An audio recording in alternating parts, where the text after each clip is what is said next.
Xitayning şu harbiy masalasini qilib o'tgan harakatdan taraqqiy qildirayotganligini Fujian aviamatkasini hamda yangi aviamatkani buni chiqarib Tayvanning atrofini bir aylantirib bir nima qilgan bo'ldi hamda Xitoy.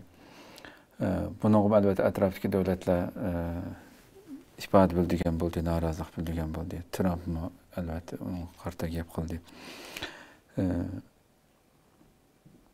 Mushu haqda Xitoyninki aviamatkani taraqqiy qildirib atrofga davomli holatda Tayvanning atrofida mengib o'zining kuchini o'stirib degandek. Bu nuqtada fikringizni olgan bo'lsak. Xitoy mushu 2001'dan itibaren Ukraynada yasab ama bu Sovyetler yemirilgandan keyin devam kılamagan bir uçak gemisi vardı. Varyak. Şunu Xitoyga qanday aytimiz deb onu 2 milyon dolarga setip ilip Türkiye'den ötküzelmegandi. Türkiye'ninki Boğaz'dan, İstanbul Boğaz'dan.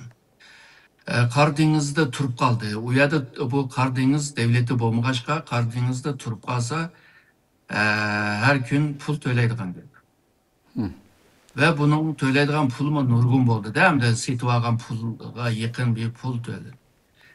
Ahire Türkiye'ne kayıl kılıp İstanbul Boğaz'dan ötküzüp aldı.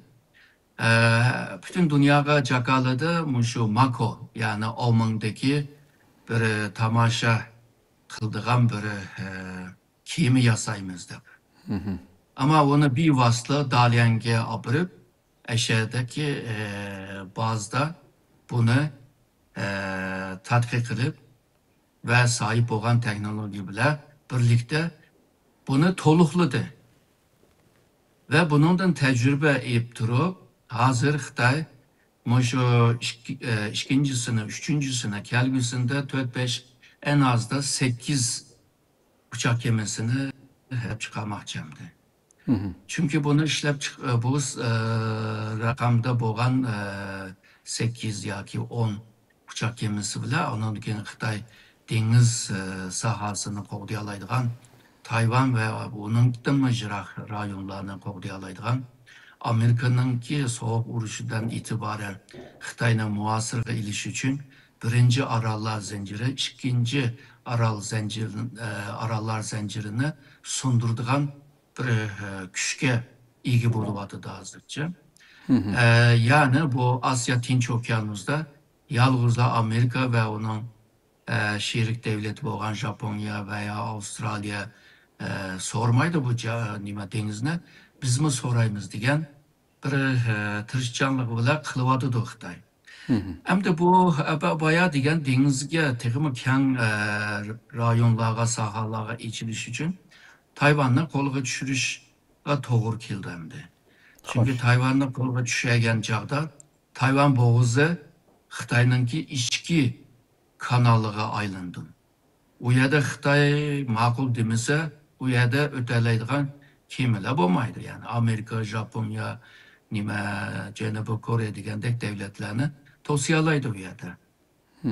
Onundan başka Tayvan'ın teximi jirak su sahalarına, teximi keng sahalarına ilgi bulalaydı. O rayondaki neft deyimiz, tabii gaz deyimiz, balıkçılık deyimiz, onunki madencilik deyimiz, hemisiga ilgi bolalaydı. Mesela Xitay'ınki şu deniz astıga kemilerini yollavadıdı, tadqiqat qildigan kemilerini. Ular hazır 7000 metre yani 7 kilometreden tövengece baralaydı ki. Hemimiz bilimiz bundak kemiler sunun astıga bir 500 metre düşkenden kinla kemi çidimay itlip geçiş mümkün. Xitay bunu mu hal kılaladı? Şununla Xitay eğer de Tayvan boğazı hakim olup Tayvan'a hakim olsa hazırki şu teknoloji bile şu Asya Tinç Okyanusu'nun nurgun sahalarda teximi köperek baylıklarını kolga düşüreleydi. Ve bayasız degen bu uçak gemileri bile meyli Hindistan olsun, meyli kalan Avustralya, Yeni Zelanda, degandek Japoniya Janubiy Koreyani tehdit ostiga olalaydi. Ve ularni Xitoy bilan hamkorlik qilishga majburlayalaydi. Hozir Filippindagi davlatlar, misolga Indoneziya, Malayziya, Bruney degan davlatlarmi Xitoyga bo'ysunishga majbur qildi bu kuchiga va texnologiya kuchiga qarshi.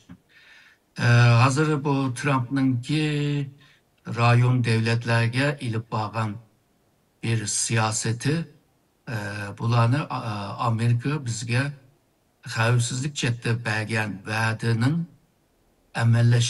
amallaşmamdu degan bir gumonlikni yorityapti. Xo'sh.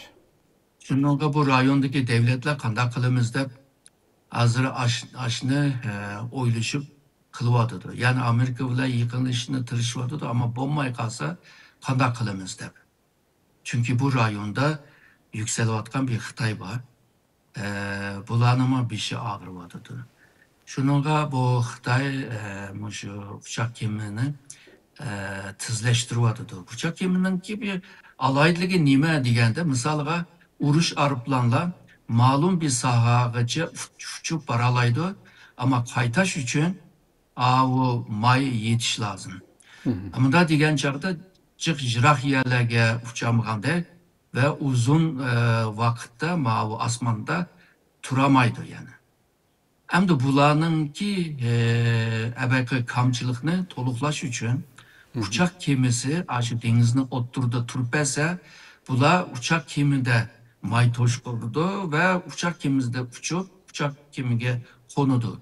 O vakti de bu deniz erminin gücüne denizin tıkımı jirak yergece apagan buludu.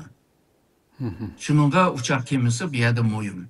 Hem de uçak gemi bir suda leylep yürüyen bir sandık okşaydı. Eğer de özünü qoğdayamay kalsa başka raketlerle urulup gelişinin kime ihtimali var. Şununla bu uçak gemisi, Xitayning uçak gemisi hem geminin özü ihtimal kelgan tehditlerge karşı roketleri var. Sistemleri var. Radar sisteminden şu suni emrağa bağlanan radar sistemleri var. Hem de bu üstüde şu nurgun şu kurallama var. Uruş gemileri var. Hazır hem de uruş gemiyle birlikte drone yani insansız aeroplanını mı uyaga yerleştirip kılıvatkan ahvallama var. Yani bunda degan chog'da Xitoy o'zininki harbiy kuchini yuqori seviyaga ilib berishga tirishib kelyapti. Xo'sh. Xo'sh, xo'sh.